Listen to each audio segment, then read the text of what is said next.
So this was the first trial in a series of trials against young people in Reclaim the Future. We are young people who see our future burn and the lives of innocent people sacrificed for an industry which has for decades known that what it does harms the very conditions for life on Earth.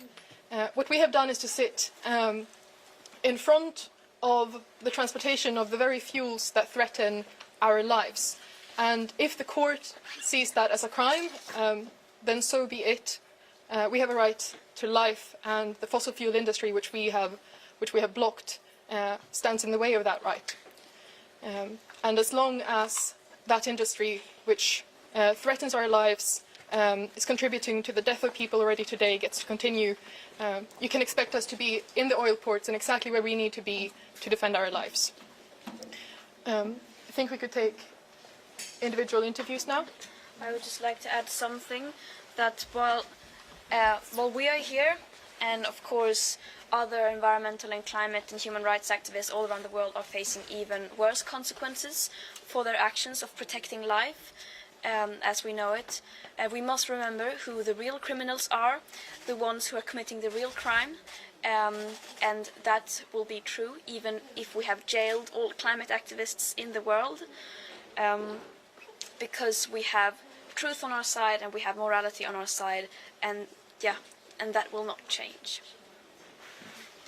One last thing. So, as you can see, there is a lot of press here today because of Greta, and if we focused our attention on what is important now, safeguarding the future, if you all did what the situation now calls for, we could do so much in a short amount of time. People still don't know enough about the climate crisis. People are still not held accountable. The fossil fuel industry is not held accountable. So you can all make the choice now to go take away from here that if like what are you going to do in these important years, in these crucial years for humanity, for your life, for your children? Think about that when you leave here today. So we could speak with maybe AP first, and then TT, and Sydsvenskan, and then SVT. And while we're doing that, we can set the order for the rest. And you can speak to Kado if you have questions. But we can start with AP. Okay.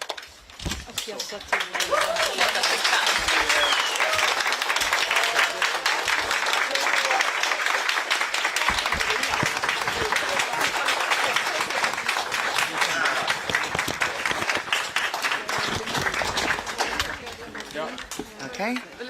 Vi sänder live. Yeah, I'm sending.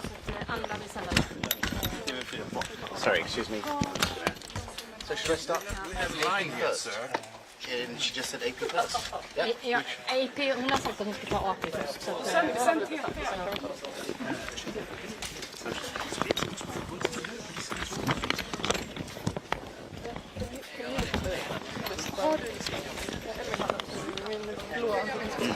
Let's do. Okay, I won't be very long. Yeah. Okay, thanks.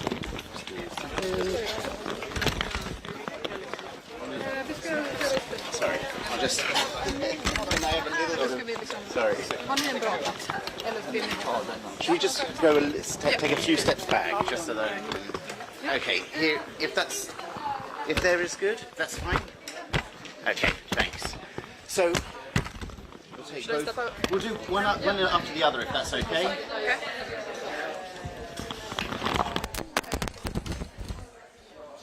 So this verdict was expected today. Yeah. Are you disappointed that they didn't really listen to the argument that you made, that in this offence this was almost sort of a form of self-defence? Climate activists have been saying the same things in similar cases, so I'm disappointed at the system, but I didn't expect anything else than this. We know that the current laws that we have now are insufficient in addressing the climate emergency. So how do we go about changing those laws so that the laws, I mean, indeed, what can you do to make sure that the laws are changed so that actually you don't need to be stopping those trucks? what we can do as a society is to first understand the existential emergency that we're in. We fall short on doing that right now.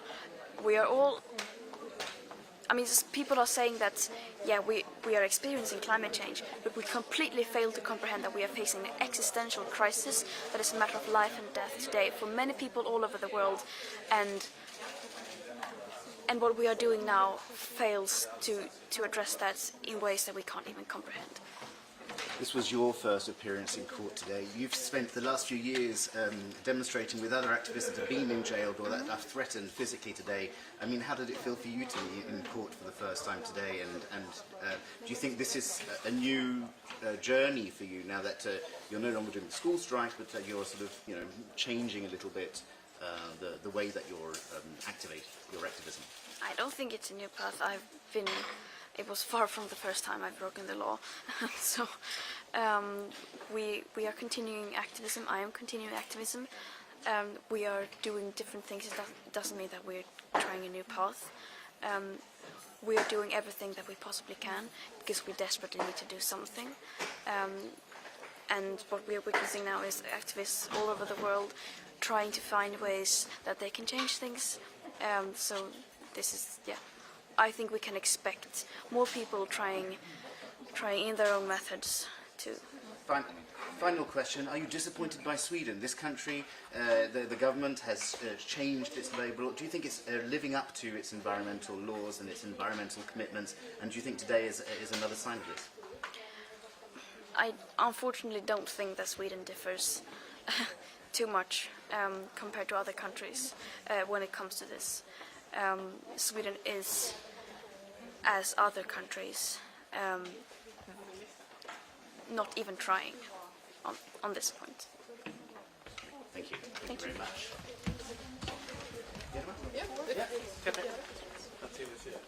Can you over there?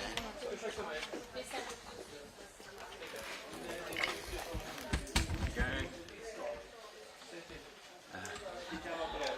Sorry, 1 second. No worries. What happened? There you go.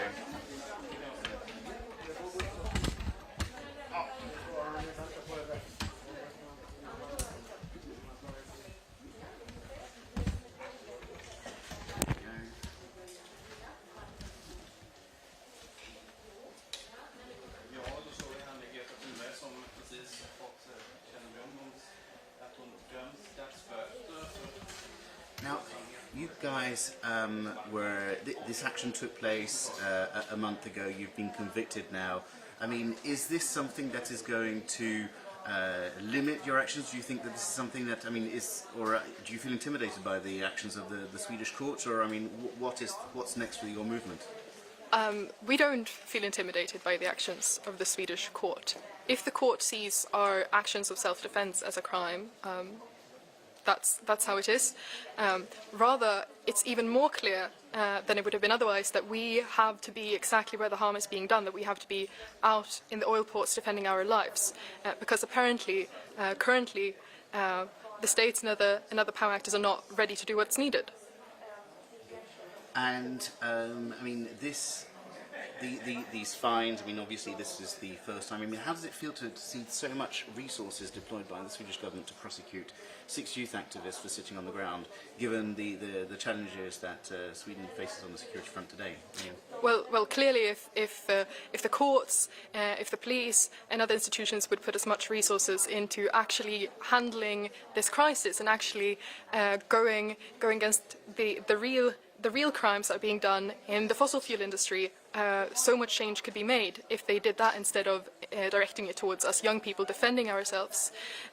And the experience of being in the courtroom today is seeing this young person sitting all alone in this big room being tried for defending their life, while the real criminals are absent. They're somewhere else. They're earning money off of the burning of our future.